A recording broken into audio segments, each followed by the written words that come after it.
Am I live? I think I'm live. Hey, everybody. It's Krista, and I hope everyone's having a great day.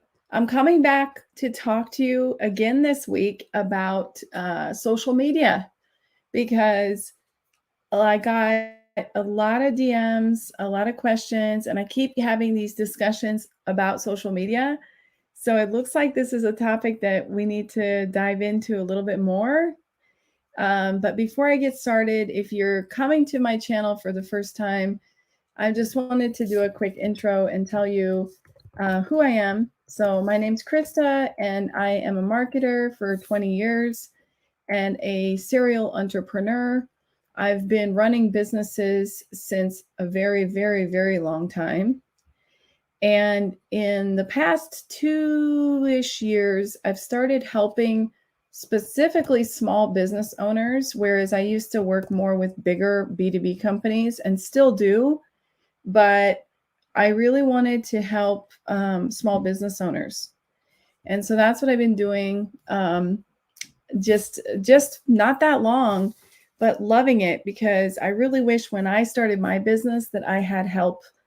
I had a mentor, and it was hard to find at that time. So I teach business strategy. I have one-on-one programs, group programs, a lot of free content. So I welcome you to subscribe to my channel if you are a business owner or you're interested in launching a business, whether it's full-time, part-time, side hustle, whatever you want to call it. Something to make money, all right, outside of the vanilla 40-hour job, right? And if you love marketing. So first of all, just tell me if you're tuning in, where you're coming in from. I'd love to hear from you in the comments. So just tell me your name and where you're watching this from if you're live. Got a first one here. Wow, Scotty. International. It's great. It's great. Thank you for tuning in. So social media. So I think there are some myths that I wanted to address today, and this is in line with my previous video. If you didn't catch it, go to my YouTube channel, and you can watch all this. But most importantly, if you're really serious about following these kind of tips, the best place for you to go to is going to be kristamillon.com/live show. Oh shoot. Hold on, I'm gonna have to type it. I hate when that happens.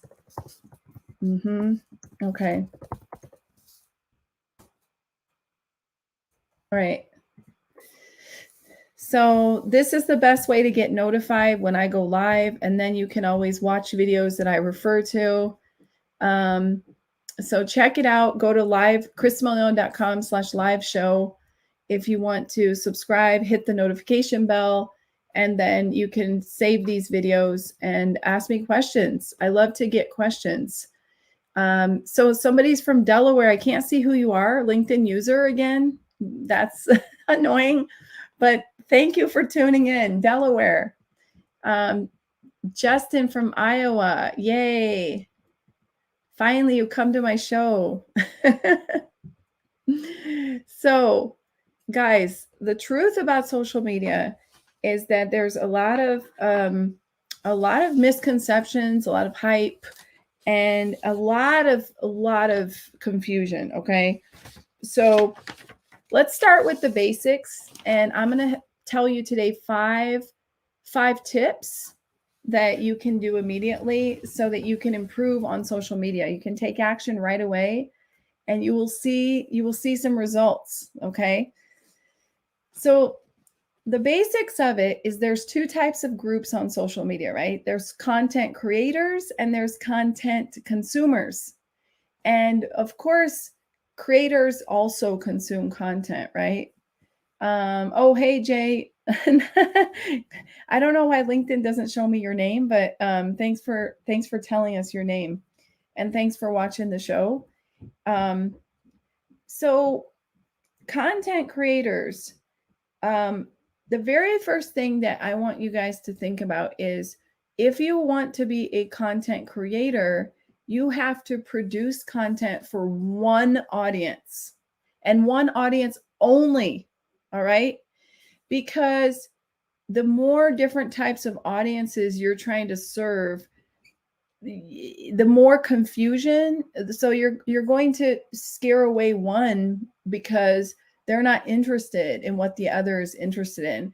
So unless you have a huge team, like a full service marketing agency with several people who are managing, my advice for you is have one brand, and your brand should be clear. We don't want any brand confusion. All right. So in order to do that, you have to produce content for one audience. Now, how do you know which audience to produce content for? The main thing is thinking about, who do you want to serve?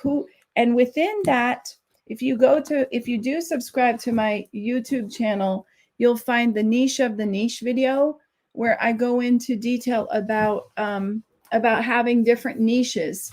So you're going to want to produce content for your best client. So what does that mean? Watch my niche of the niche video if you want to learn more. But essentially, the niche of the niche is going to be the client who you absolutely love working with. All right. The one who pays you on time, the one who gives you great energy, who communicates well. And that's going to be super, super important for you, not to just try to please everyone, unless you're a nonprofit. A lot of the times, the audience who you should be producing content for is the one that makes you a little bit uncomfortable, a little bit scared, because they're demanding and they have high expectations. But those are the ones you should be going after. If you're going after your friends, and you're producing content for your friends, my question to you is, how are you planning on surviving this winter? Because winter is long, and I'm just being honest, you have to make money. So go after the audience who you can serve, but who may be the most demanding of the bunch, right? Because those are the ones that are gonna be your niche of the niche. And I'm actually gonna share this this link with you guys, because I think it's important. Help the most, and maybe who need my help. Okay, got it. So this is the link that I wanted to share with you guys. Hello. So this is the niche of the niche. Go get the tablet, honey. And so if you guys look in the comments, you can click through on that video and you'll learn all about the niche of the niche. And I can't overemphasize that first tip, because I see so many people just trying to please everybody and produce content for 10 different types of people. And I'm like, the needs are so different. Everything is so different. And that leads me into tip number 2, which is, Ivy, do it out there, okay? Because it makes too much noise. Tip number 2 is, once you know your client avatar. Oh, and I should mention before we move forward that if you're like, you know what, I don't know who that person is, definitely watch that video that I just shared with you, the niche of the niche. And then also, I would recommend downloading my customer avatar worksheet that's designed to help you. Because honestly, you should not be producing content until you know exactly who you are producing content for, unless you're doing it just for your free time, right? I mean, people do all kinds of stuff in their free time. But if you're actually using social media to try to make money, then you definitely you definitely want to do the right thing. Yay, Ivy, that's cool. Help me do that. Yeah. And I have a link, another link for you guys. So the link is going to be, Ivy, I'm on my call right now, but I'll help you after. Toddler alert. Let's see. There it is. Okay. There you go. So if you're thinking, I don't know who to produce content for, do this worksheet.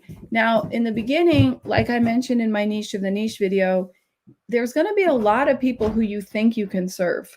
And it's only after you work with a business coach and you define your business revenue strategy that you're going to be like, no, I need to focus most of my effort on the highest paying client.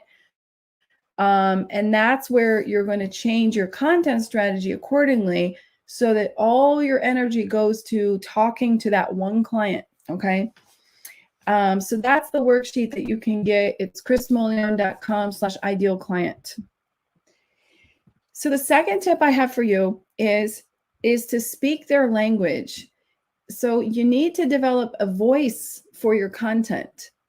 We all have our natural voice, but the question is, who is that attracting? So just you being you already attracts certain types of people and maybe repels other types of people.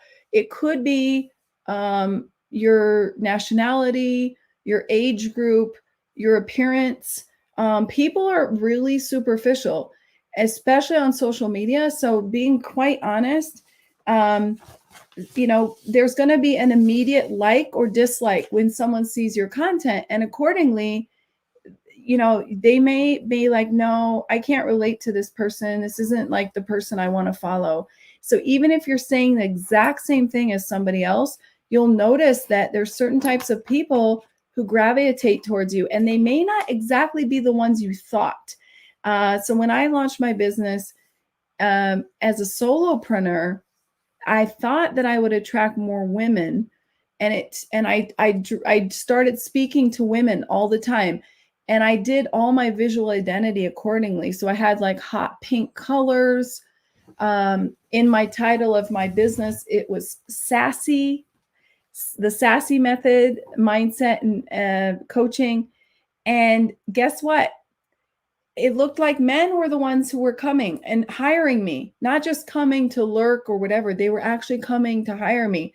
So I ended up changing a few things around because I adjusted myself to meet my clients. So I just want you to know that in the beginning, it's normal not to know who exactly your client is. And then over time, you hone in, and then maybe you hone in even more. And then you adjust things accordingly to make sure that that is in line with them. They feel comfortable. They'll show up. And some of the ways that you want to do this is, when I say speak their language, you have to know your client so well that you know their likes and dislikes. You know which sports events they probably like, which publications they read, maybe even which TV shows they're more likely to watch, right? Are they married? Are they not married? What's their lifestyle like? What are their hobbies and interests? And most importantly, what are their values? Because if you know all that stuff, then you're going to produce better content that will attract them. And I think that's super important to say, because in the beginning, when you start a business, you really have to worry about attracting the right people. So it's not just talking to them in terms of like you've identified them and the voice, but it's also all the other stuff, because business today is personal. So you cannot separate your personal stuff exactly or completely from your business. You're going to want to make sure that that you know all the extra stuff in the personal sphere. And I hope that makes sense, but people are not going to follow you if you're just all the time business. They want to have some entertainment. They want to see some personal stuff. So it's super important to make that trust and connection with them. And let me see if I can share this. Hold on. See, hold on. Oh, no, I can't. Okay. I'm looking.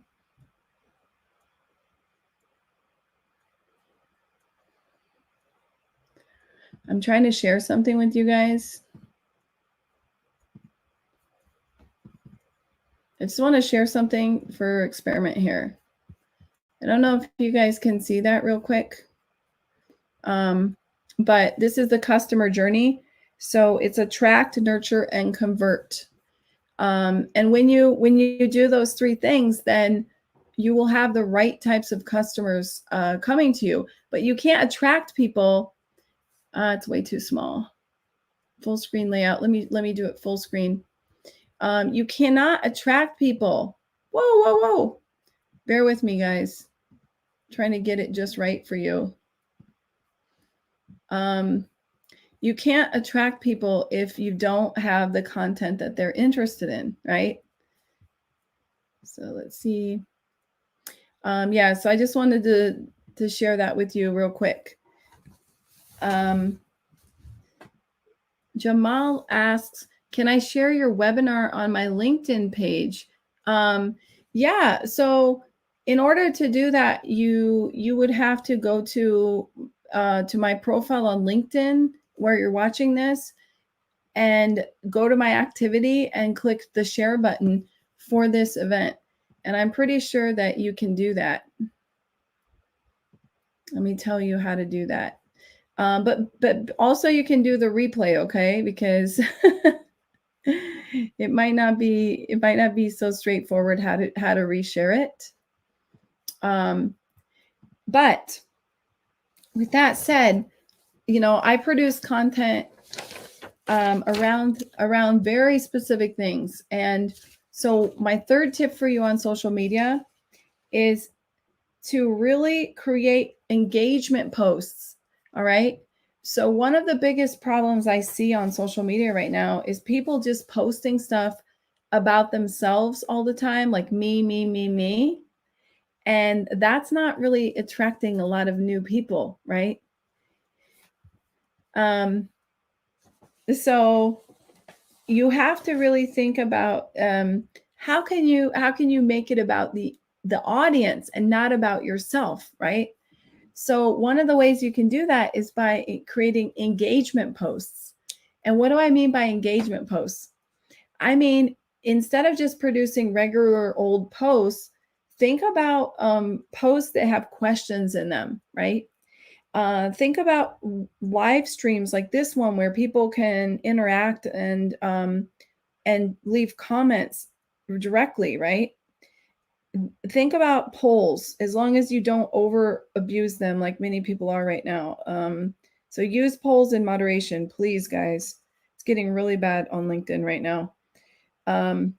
You also can do some events where you invite people, like speaking panels, summits, webinars, and that's another way to engage people. Why are you creating content if you're not trying to create a community around the content? You can also create a LinkedIn group or participate in a LinkedIn group so that you have more engagement with people, right? This will really help. And the last thing that you could do is you can create what I call a rant post. A rant post is when you put out your opinion about a topic that's just a tad bit maybe controversial. And when you do that, people will show up and be interested in this post, okay? So I can give you a good example of this. So here is a post that I wrote about being a workaholic. This is an example of a rant post that drives engagement. So if you master this, of course you can't click on this link, but on the feed, but in the comment, I think you can click on this and you can take a look. And this post is just a really one of many, many examples that I have of what I call rant posts, where I share my opinion about things.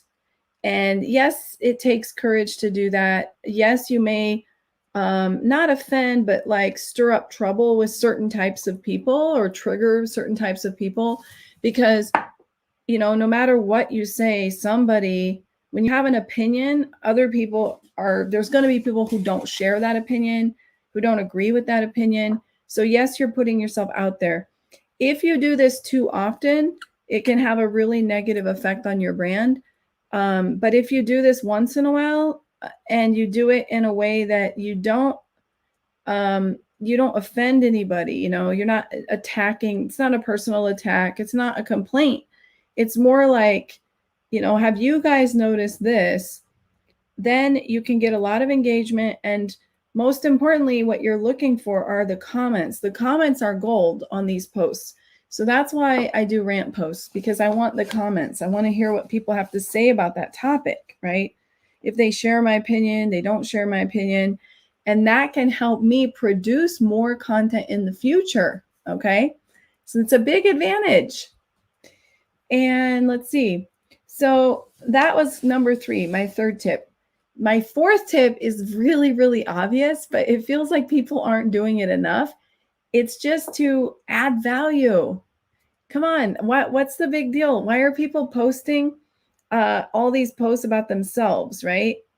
Some people, it feels like their feed is just like a big vlog or like a fan base. And even if I admire those people, I really don't like to consume their content, and I usually end up not keeping up with them, because once you've seen a selfie of them, you've seen all, and then the content isn't interesting, it's just all about them. Then I'm like, okay, this is just like they're using LinkedIn as some kind of a personal blog, which I guess it's okay, but not what I'm on LinkedIn for. So I really think that your post should be about value. How can you add value on this platform? How can you be a giver? There's enough takers out there. We need more givers to show up here on the platform. So with that in mind, that's my homework for all of you, is if you want to really succeed on social media, make your content so good that people want to bookmark it, subscribe, share, comment, engage, follow you, because then you'll be in the realm of the slide I just showed you with the law of attraction, which is attract, nurture, convert, right? Those are the big 3 that we're trying to do on social media, because otherwise, why are you on social media? Like I said last week, it's one thing if you're just here for fun, but if you're actually here to try to have a business goal, then you should really be using social media for that. And I highly encourage all of you to participate in this Open for Business challenge that I started last week, to remind people of that. So I really on purpose wanted people to think about, okay, I'm on LinkedIn because I want to do something with my work, with my career, with my business, and to share it with one another. So here, I'll share that post with you in the chat. It's Open for Business Challenge. I posted it last week. Already got a lot of people to participate. And I highly encourage you guys to engage with the comments, read the comments, and see if there's anybody in those comments who you're looking to hire somebody like that. You're looking for a partner in any of those areas. Or maybe you have somebody who is looking for that you can refer these people to. So let's help each other on LinkedIn. That's when I say that we're here to give value. This is also what I mean, is to think about, well, how can I help these people get what they need, right? Find jobs, find clients, get more work. So hopefully you guys will participate in that and also use it for your own hiring needs. And the last thing is, it's my pet peeve. The last one is to use the DMs. Too many people are ignoring the DMs. And I'm like, why would you be posting? So I see these robots. What that means is that they have a auto set up or something, or they have somebody posting on their behalf. So I see them posting and posting over and over again. So it looks like they're active, but that's not them. And then when you DM them and you actually have some work that you want to discuss, a project, and you're like, hey, you think they're active on LinkedIn because you see them every single day posting. So of course it's logical that you would message them on LinkedIn, and they just don't respond. And then you're like, okay, why are they ghosting? And the truth is that people are neglecting to interact on LinkedIn. So social media isn't just about you coming here and posting your stuff and leaving. Social media is about you supporting other people, like I just mentioned, and also, really building relationships, engaging with people. You can do that in the DMs. You can do that on their feed, on their posts. But ultimately, you can take it offline too and do Zoom calls or do real-time meetings if that's something that you see a business need to do or a personal need. I don't know. But why are you here if you're not going to engage in the DMs? If you're going to ignore business requests, you're not going to answer. I mean, when someone sends you a business request, what's an acceptable time frame to answer, right? I mean, usually when someone sends out a business request, they need the service pretty quickly. So they're like in the midst of trying to find somebody to do the service. So if you don't answer for a week, I find that totally, totally unacceptable. If that's the case, then stop posting on LinkedIn, and you can actually set up, if you have LinkedIn premium, you can set up an out of office responder so that people stop messaging you on LinkedIn. And you can even say, hey, I'm not checking my LinkedIn DMs. Can you please email me? And that's the cordial thing to do, okay? But to just ignore your DMs is a huge mistake. So please, guys, keep up with your DMs, keep up with your invitation requests, and this will really help you on social media. The same goes with responding to comments. So if you're not engaging on people's comments, then why are you even here, right? I mean, doesn't take that much time actually. But if you post something and you don't even acknowledge that the person took their time, they don't have to do that. They don't have to leave you a comment, but they chose to. I think that's pretty amazing. So please acknowledge that and give them some credit. Thank them for their comment. At least like their comment at the very least. Because I'll admit, I don't always give responses to every comment, but I read every comment and I like every comment, unless it's a bad comment. Maybe I'm like, this isn't very nice. But, most of the time I get nice comments. So I hope you guys found these 5 tips really helpful. It's definitely been a big problem online. I think people don't know how to use social media. And if you have any questions about how to produce better content or what topics you want me to talk about on my future lives, I have this live stream. I go weekly. This week I did it on Wednesday, but normally it's every Tuesday. So come follow me, hang out with me here. And unfortunately, it's not easy for me to notify you about this. So please subscribe, because that's going to be the best way for you to find out. So unfortunately, you have to go all the way over to YouTube and subscribe, but then at least you'll know every time I go live, you'll get an update via your email, and you can choose to watch it over there on YouTube or here on LinkedIn, because I stream live to both platforms. And also, if you subscribe, then you can watch the replays, and you can probably find some other interesting videos.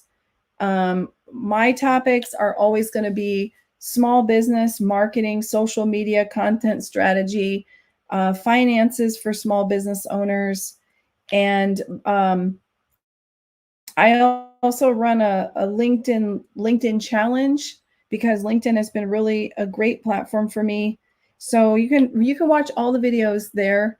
And if you have any questions about what we talked about today, please, by all means, reach out to me and leave a comment, even in the replay, and I will try to get back to you, or DM me, because I do respond to DMs as long as they have a normal purpose, right? Okay, guys. Well, that's about it for today. Those are my 5 tips for you, what you should be doing on social media and what you shouldn't be doing, right? Because the big myth is that you just put out content and people will come, and that's just such a lie. And so I'm talking about it for the second time in a row, because last week I got a lot of comments. Seems like people are still confused about it. Jamal asked, what's the best way to deal with negative comments? I actually deal with negative comments quite regularly, because the more you expose yourself, put yourself out there, the more people will leave negative comments. And the first thing I will tell you is don't ever take it personally, because, thank goodness we live in a world where people are different. What that means is that people have different opinions. So before you even call it a negative comment, you have to acknowledge the difference between somebody just not agreeing with you or someone being negative. Some people, unfortunately, don't differentiate that and get very defensive when people don't agree. And I find that shows a lack of emotional intelligence, because I totally want you to disagree with me. I'm not saying you have to agree with everything. Maybe your experiences are really different than mine. We come from different cultures, from different walks of life. It's normal. So that's number one. And then I always acknowledge a comment, and I would, if it's just a different opinion, I just say, thanks so much for sharing your point of view. I'm interested. Why? Maybe I'll even respond and start a little conversation with them. If it's just a troll trolling me, I'll call them out on it. And I'll just say, I really don't find your comment supportive at all, because I don't want trolls on this platform. And if it's a hate comment, I will report it.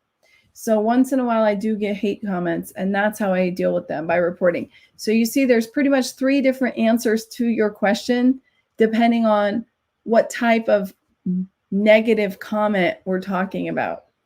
But please acknowledge your comments. Don't let too much time go by after you've posted. You have to keep checking, make it, set up your time so that you post and then you come back and check the comments, you check your DMs. You don't have to spend all day on LinkedIn or on social media, but you have to just have this consistency of when and what you're doing. And most importantly, what's your big goal here online? What's your strategy behind all of this, right? Because otherwise you're just here for no reason. You're just here for your socializing, for your, I'm here on LinkedIn to share as a content creator and to learn as a content consumer, and to meet cool people. I meet so many interesting people who I've partnered with, I've worked with, they've hired me, I've hired them, mentors, collaborations, just so much amazing things. So, but I know why I'm here. And so if someone says, oh, social media is just, a waste of time, I'm like, oh, absolutely not. But it is a waste of time if you don't know why you're doing it. Okay. So if that's something I should end this live with, that would be my biggest takeaway, is make sure you know why you're here.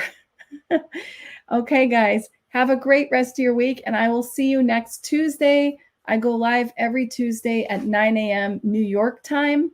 So wherever time zone you're in, please check that out. And hopefully, if you have any questions, you guys will reach out to me. But if you subscribe, then you can get notified. So, and also one last thing I will message you guys is this is a really handy thing that you should know about. Oh, here we go.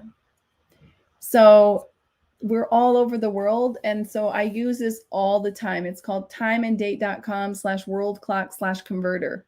And I just want you guys to know about this because believe me, I do get confused as well. I'm like, okay, what time zone is this happening in? And so definitely bookmark that so you know. Okay, have a good one, guys. Thanks for tuning in again. Take care and see you next week.